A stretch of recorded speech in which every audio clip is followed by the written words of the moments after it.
Hello and welcome to Commercial Real Estate Consulting Group. Today we're going to explore a topic that may surprise you: educational buildings as commercial property. That's right. Buildings like schools, universities, and even daycare centers can be considered commercial real estate, and they can offer some unique benefits as an investment opportunity. First, let's talk about what we mean by commercial property. In the world of real estate, commercial properties are those that are used for business purposes. Think office buildings, shopping centers, and warehouses.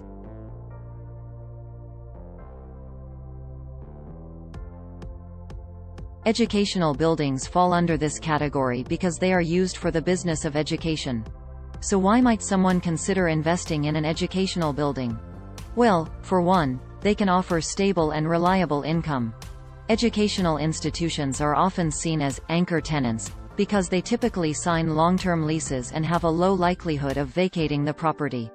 Additionally, they tend to pay their rent on time and in full, making them a dependable source of income for property owners. But that's not all. Educational buildings can also have lower maintenance costs compared to other commercial properties. Unlike office buildings or shopping centers, which may require frequent tenant turnover and renovations, educational buildings tend to have a stable and consistent tenant base.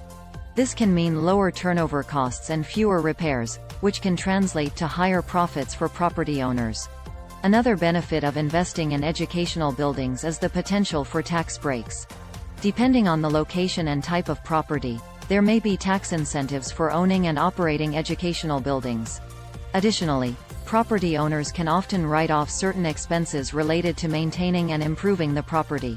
Of course, like any investment opportunity, there are also potential downsides to consider. For example, the initial cost of purchasing an educational building can be high, and it may take time to see a return on that investment. Additionally, depending on the type of institution and location, there may be regulatory and zoning restrictions that can impact the property's value and profitability. So, should you consider investing in an educational building as commercial property? Ultimately, that depends on your financial goals and risk tolerance. However, it's clear that there are some unique benefits to owning and operating these types of properties. From stable income to tax incentives, investing in educational buildings can be a smart move for the right investor. If you enjoyed this video, be sure to hit the like button, share and subscribe for more real estate insights. Thanks for watching.